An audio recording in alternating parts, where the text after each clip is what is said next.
नमस्कार, मैं केशव राय, मालवा रंगमंच समिति और विश्व इंडिया अकादमी की ओर से। जैसा कि आप सभी को मालूम है, मालवा रंगमंच समिति पिछले 32 वर्षों से मालवा कला सम्मान समारोह करती आ रही है, 2 दिवसीय उज्जैन और इंदौर में। और इसमें एक बहुत प्रतिष्ठित पुरस्कार दिया जाता है संगीत जगत की हस्तियों को, मालवा संगीत पुरस्कार। अब तक दे चुके हैं खयाम साहब, नौशाद साहब, लक्ष्मीकांत त्यागलाल, कल्याण जी आनंद जी, बप्पी लहरी, राजेश ओशन, कविता कृष्णमूर्ति, महेंद्र कपूर, पिछले वर्ष साधना जी को दिया था। और उनके गीतों पर भी नृत्य की प्रस्तुतियाँ होती हैं और गायक गाते हैं और वो स्वयं भी गाते हैं। तो इस वर्ष 2 दिवसीय 14 और 15 मार्च को सुरेश वाडकर जी को रविंद्र नाट्य गृह में सम्मानित किया जा रहा है 29वें मालवा संगीत पुरस्कार से। और उन्हीं के जो गाए हुए जो गीत हैं उस पर हमने जो सुप्रसिद्ध नर्तकी रागिनी मक्कड़ जी से निवेदन किया है कि एक विशेष प्रस्तुति आप भी दें, और जो आपके बच्चे, होनहार बच्चे हैं, पूरी दुनिया में आपके बच्चों का नाम है, आप जिस तरह से शिक्षा देती हैं तो वो उस परंपरा को भी बच्चे बढ़ा रहे हैं आप। तो नमस्कार, आपसे जो हमने निवेदन किया 15 तारीख के लिए आपने स्वीकार किया और आपको प्रदेश गौरव सम्मान सुरेश वाडकर जी के हाथ से दिया जाएगा।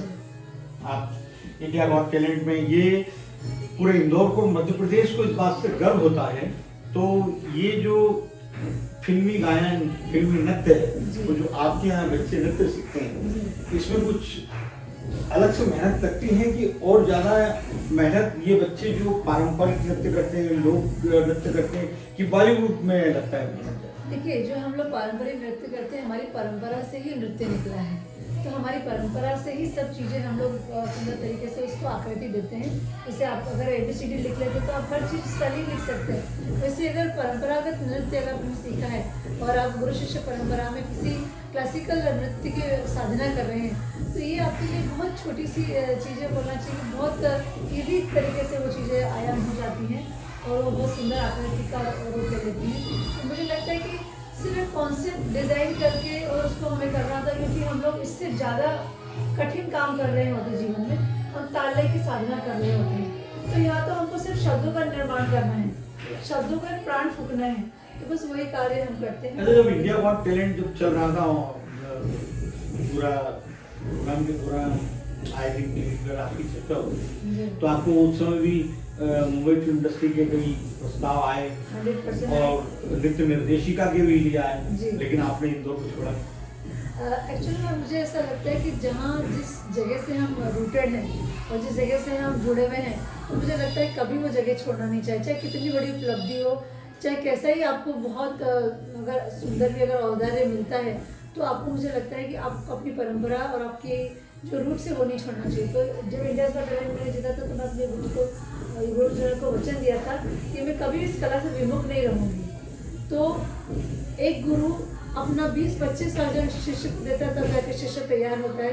तो मुझे नहीं लगता है कि शिष्य को इतनी जल्दी एक छोटे से फायदे के लिए उनकी परंपरा को छोड़ देना चाहिए, उनको छोड़ देना चाहिए। तो सर, रागिनी मक्कड़ का ये है कि वो बहुत अच्छी शिष्या भी है और अच्छी आर्टिस्ट होने का अच्छे इंसान भी है। तो वही मैं रहना चाहती हूँ, क्योंकि मैं अपनी मॉरल वैल्यू के साथ काम करती हूँ और कहीं भी अपनी जड़ों को नहीं छोड़ना चाहती। तो मुझे बच्चों को सिखाना और अपना रोज रियाज करना, ये मेरी साधना है और मेरा नित्य कर्म, मेरी नित्य पूजा है ये। तो जिंदगी में कभी नहीं चाहूँगी इसे छोड़ना, और विचार भी नहीं आता है छोड़ने का, मन भी नहीं आता। और इतने सारे ऑफर्स हैं, वो सारे ऑफर एक तरफ हैं और मेरी गुरु की शिक्षा एक तरफ है। मतलब मुझे संस्कार जो दिए गए हैं, उसको जीवन में कोई नहीं ला सकता, कोई विचलित नहीं कर सकता, कोई विपरीत नहीं कर सकता, न कोई डाइवर्ट कर सकता है। ऐसी कोई चीज़ बनी नहीं कि जो रागिनी मक्कड़ को डाइवर्ट कर दे। तो मेरी सॉरी, मैं बहुत मतलब पूर्ण तरह समर्पित हूँ। मतलब मेरी सोच में भी विचार परिवर्तन का विचार आता ही नहीं, तो मेरी सोच में भी वो नहीं। अच्छा, मैं देख रहा हूँ आपके इतने स्टूडेंट्स हैं, मतलब उनको भी बहुत सरल तरीके से प्रवेश नहीं मिलता। हाँ, उनका बहुत परीक्षण होता है। हमारे यहाँ हर चीज़ का एक प्रोसेस होता है। हम ऑडिशंस लेते हैं, ऑडिशंस लेके फिर हम एक प्रोसेस को देते हैं और फिर वो बच्चा तैयार होता है, तब जाके हम उसको एक लेवल पे लेके जाते हैं। हमारे यहाँ आगे कोई इजीली एडमिशन ले ले, वो थोड़ा सा संभव वही नहीं मैं देख रहा हूँ, कल भी देखा, आज भी देखा कि इतनी सरलता से आपके यहाँ प्रवेश नहीं मिलता है। बच्चे की इच्छा होना चाहिए, उसका खुद मन करे, माता पिता दबाव डालकर वो आपके यहाँ मिलेगा नहीं। सबसे बड़ी बात हम देखते हैं बच्चे को वो चीज़ है या नहीं। अगर बच्चे को चीज़ नहीं होती तो फिर हमें आगे के डिसीजन लेने होते हैं, हम ले के नहीं ले। अच्छा, ये फिल्मों में जो आइटम सॉन्ग्स वगैरह चलती हैं, डांस वगैरह, इससे तो आप सहमत नहीं होंगे? नहीं, देखिए हर तो जबरदस्ती लगता है कि नहीं, देखिए हर एक कला होती है, हर एक कला का सम्मान एक आर्टिस्ट को करना चाहिए। असली आर्टिस्ट को ये है जो हर व्यक्ति और हर कला का सम्मान करे। कोई भी चीज़ यहाँ पे तुच्छ हो या बहुत महान नहीं है। आप जो करते हो, आपका ऑरा जिस चीज़ में है, आप उसको महान समझते हो। तो मुझे लगता है सम्मान सबसे बड़ा वही है कि एक दूसरे को सम्मान दो। तो कोई भी कला, कोई भी नृत्य, कोई भी विधा खराब नहीं है, बहुत अच्छी है। बस आपको जीना आना चाहिए और आपको सम्मान आना चाहिए। सच मायने में यदि आप अच्छे आर्टिस्ट हैं तो एक दूसरे का सम्मान करना सीखेंगे।